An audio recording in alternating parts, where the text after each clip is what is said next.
Cauane, Nenê, dá um pedaço de pão pro pai. Dá um pedacinho de pão pro pai. Dá um pedacinho de pão, Nenê. Tá? Que papai gostoso, filho.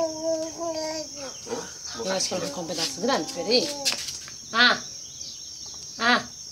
Você vai comer isso aí? Cuidado, Thaís. Ô, tá, tira uma pra mim, só. Pera, mano. Nenê. Olha lá, Thaís. Ó, Thaís. Eu tô vendo. Tô vendo mesmo que você tá vendo.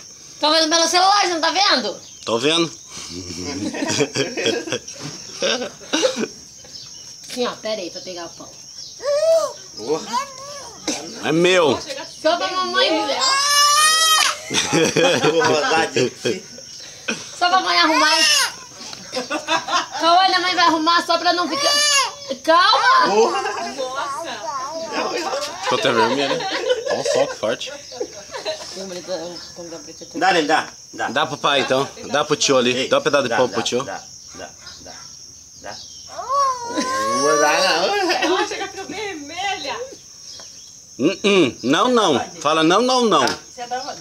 Do Maranhão. Tem uma menina ali que é do Maranhão, eu falei igual você.